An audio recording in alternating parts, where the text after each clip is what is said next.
Our guest today is Neil Patel. If you ever Google this guy, he's like everywhere, but essentially he is an online marketing expert. So Neil, welcome to our Give This podcast today. Thanks for having me. So Neil, I was telling you before our recording that when I started this online marketing world, I just felt that there are so many people out there with a lot of noise and fluff.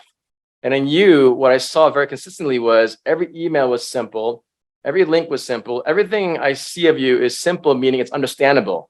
Whereas in the online world, it just seems like there's so much stuff. So tell me how you got to be in this online marketing world first, and how you got to where you are now relative to how simple your message is in terms of its clarity. So how did you begin your online marketing world? Yeah, so I began in the online marketing world by trying to do marketing for my own website. So I had a job board back in the day, like a monster.com or Career Builder. I don't even know if they're around anymore. Or like Indeed. That would probably be a better example because everyone knows what Indeed is. And I started the job board because I couldn't find a job. And so I'm like, let me just start my own job board so I can make money like all these other job websites and help other people find jobs, even though I don't know how to find one. I paid a marketing firm, try to get results and traffic. They did provide little to no results. Paid another marketing firm, got burned again. And then I had to learn it on my own. And I figured out, all right, here's how you drive traffic. Here's how you get rankings. Here's how you drive conversions. And it was just a lot of experimentation and testing. And it started working out over time. Got really good at driving traffic. My job board didn't make any money, but I got traffic.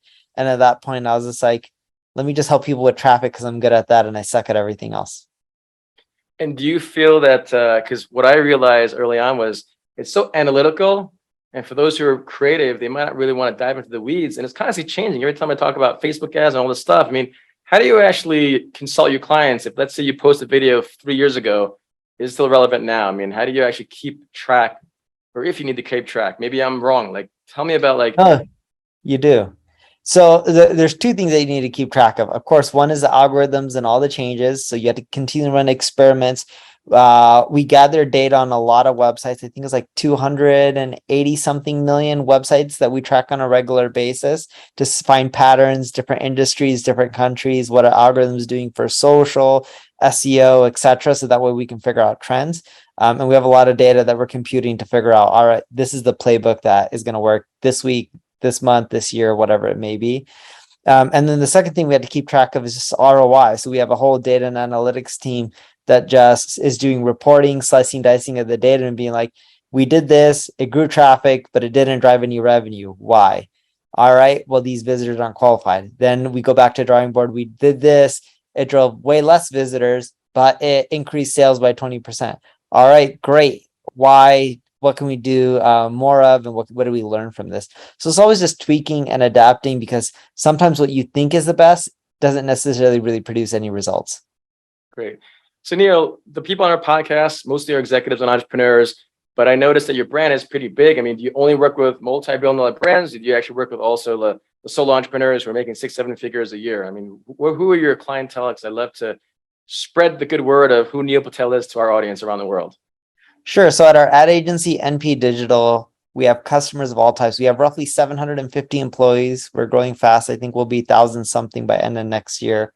If it wasn't for this market, we probably would have been at 1,000 plus people already this year.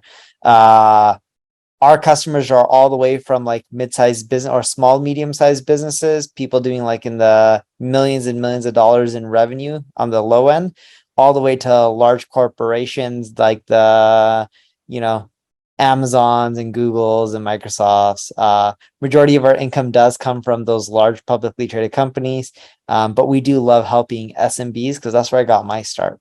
Mm-hmm. Let's talk about how we actually met. So a lot of people know me for this book I wrote about networking with billionaires and executives.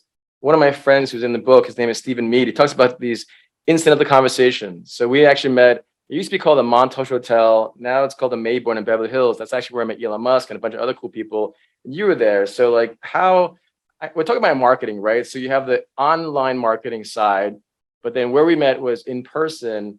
How important is, when you talk about like location? Every time I hire a marketing firm, sometimes they say it's important, sometimes they say it doesn't.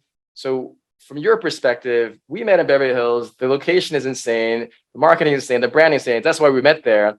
But how important is to really hit, let's say I want to do an event and Tony Robbins is going to be there. So do you like focus only on like these influencers in certain areas? I'm just curious, like how, like just macro strategies about how you potentially market to a location or an audience. So I love events, especially high ticket events, because if you're in a specific location that is like an event throwing and people are paying $2, $3, $5,000 a ticket, the caliber of people there are probably going to be better from a business and revenue generation standpoint. And when I go to these events, I actually don't focus on specific influencers. There's a lot of very successful people who aren't well known, who don't have social media profiles, but have massive businesses and have a lot of power. So I focus on anyone at these events, and you just network and you meet people, and the ones that you bond with and you build relationships, they don't have to be the richest people, but the ones that you just get along with, those are the ones that you should double down on, because people typically like doing business with other people that they like or that are similar to them. Yeah. Let's dial deeper into that. So let's say, given that post-COVID is getting better and better, if someone when is listening wants to market actual in-person events, what are some strategies? So you did already mention one, but what are some other strategies that you feel have worked in marketing online for in-person events? So you're talking about to generate ticket sales for your event? Yes. Okay, so if you want to generate ticket sales for your events, a few things you can do. One, have amazing speakers, because if you have amazing speakers, it helps to sell more tickets and then have them shared on their social media. Two, run Facebook ads. If you run Facebook ads, that does really well for selling tickets for most events.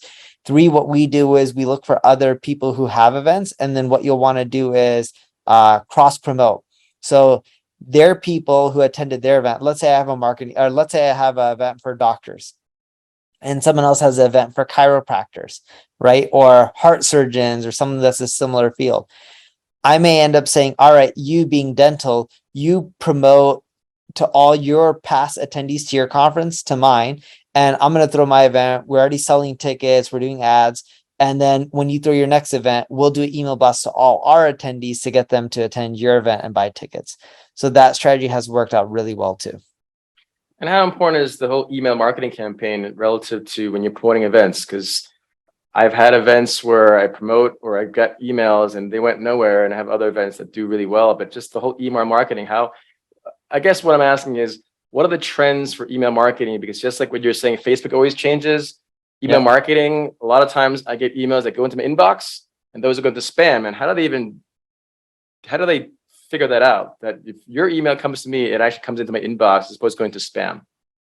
So the first thing I want to cover is email marketing, super important. They say the money is in the list and it's like an ATM machine. If you're doing events, you're selling products, your best customers are people who are your past customers. So you need to collect the email list. But here's the issue. If you just keep emailing people and they don't open up your emails, eventually Gmail, Outlook, and all these providers will start putting your emails in the spam folder, even if people aren't marking them as spam, because they assume if no one's opening up your emails, they don't want them, so it should go into spam. So what we like doing is we scrub our list. So the first thing is when you scrub them, you take all the people who haven't opened up your emails, the last 4 or 5 emails you sent them over the last, say, month or so, and you just start removing them from your list. I know that sounds counterintuitive because you're like, wait, my list is getting smaller, but your deliverability increases and your clicks increase. So you get more traffic and more sales. But you do it that frequently every month? I do it every like few days, but yeah, it just rolls on a 30-day. Wow. And what's considered a good open rate then? So I'm at around 31% for my open rates for my emails with 863,000 people on my list. Wow. Neil, I appreciate your time. Last question is, what are you working on now? What are you promoting? How can we help and serve and project and promote your brand, your business, your book? You have any events coming up that we can share and promote with our community? No events coming up, but check out my ad agency, NP Digital, where we help companies of all sizes grow. Awesome. Like I said, I've been in online marketing for close to 10 years now. Every time I look at marketing, I often get a headache and I want to cringe. With Neil, he's been very, very consistent with how he promotes his stuff. And you really want to find someone that has that experience over a long period of time, not just some random person that comes on Instagram or TikTok and says, hey, I'm amazing. I really, really appreciate Neil, his time, and all of you. Check out this guy, neilpatel.com. And your company was again? NP Digital. Great. Neil, thanks so much. Everyone, check out Neil and have a great day, everyone.